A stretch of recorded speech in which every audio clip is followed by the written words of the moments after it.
Hi guys, today we will going to talk about the sine and cosine ratios.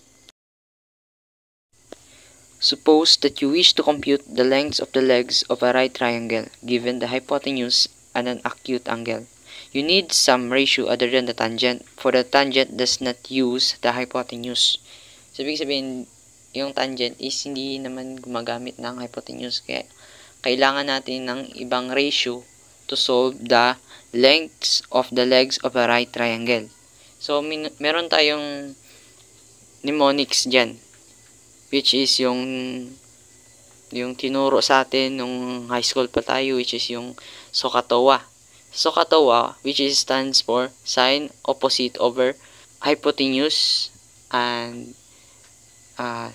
cosine, which is adjacent over hypotenuse, and the tangent, which is opposite over adjacent, which is hindi siya gumagamit ng hypotenuse. So dito sa lesson natin ngayon, itatalakayin natin yung paggamit ng cosine and sine ratios. One of the ratio na ginagamit natin to compute the lengths of the legs of the right triangle is the sine. Ang kita natin ito is yung angle A, which makita dito yung opposite and the hypotenuse. Kumbaga magkabilaan sila. So kapag hinahanap natin is yung the sine of an angle A, gagamitin natin is yung opposite over hypotenuse. So based diba sa SOHCAHTOA natin, meron tayong yung S, which stands for sine, and the O, which stands for opposite, and H, which stands for hypotenuse. So another na ginagamit natin is yung cosine.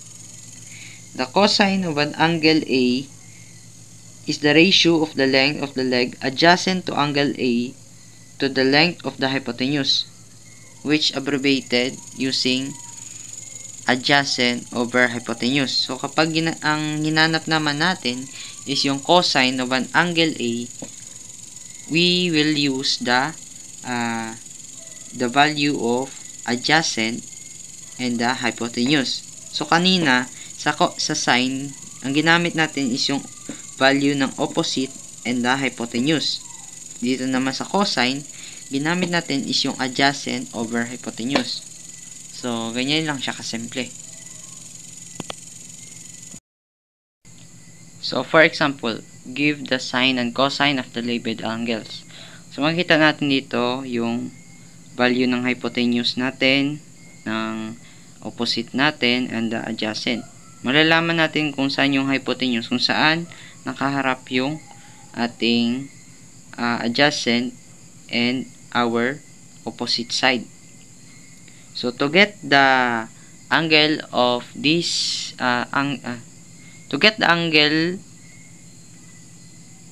to get the sine of an angle A, we use the opposite over hypotenuse.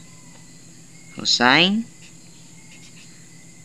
of angle A is equals to 3 over 5. Kasi dito dito sa ating opposite nakalagay yung 3 and yung 5 is sa ating hypotenuse. So 3 over 5. Since hindi na natin siya pwedeng i-simplify, it is our final answer. Saka cosine of an angle A naman, to get that, cosine of an angle A is equals to adjacent over hypotenuse, which is yung adjacent natin is 4 and our hypotenuse is 5. So hindi rin natin siya ma-simplify, which is this is our final answer.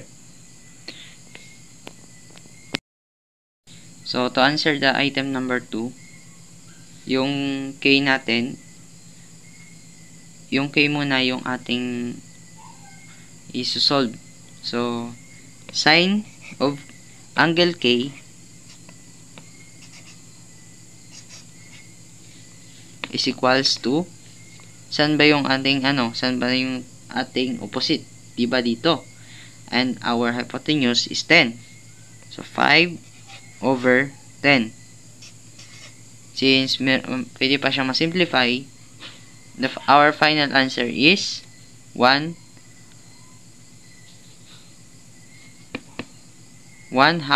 Since 5, the GCF of this fraction is 5, we get 1/2, which is our final answer of sine of an angle K. Next natin i-solve is yung M. So, sine of an angle M is equals to, so, yung adjacent ng ating angle M is 5. Kasi pag pinatayo natin yan, yung makikita natin sa ating is dito, nandito yung 5, ito yung M, and then nandito yung 5 square root of 3, and our hypotenuse is 10. So, ang sine of an angle M is equals to 5 square root of 3 over 5 square root of 3. So, dapat anuhin natin guys, yung equals is nasa gitna talaga ng ating fraction bar. 5 square root of 3 is over 10 is equals to, simplify natin, which is 1/2, 1 square root of 3 over 2. So, pwede natin, pwede nang hindi na ilagay yung 1. Kasi, as is na yan siya na may 1 dito. So, square root of 3 over 2. So, here's our final answer in the sine of an angle M. To solve the cosine of an angle K, ito siya, 5 square root of 3 over 10. Kasi yung cosine natin, which is adjacent over hypotenuse, di ba? So, to get that, we get the same answer in sine of an angle M. So, square root of 3 over 2. Ganyan pa rin.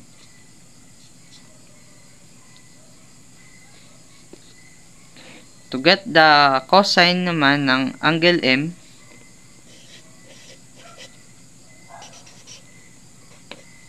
saan ba yung ano ba yung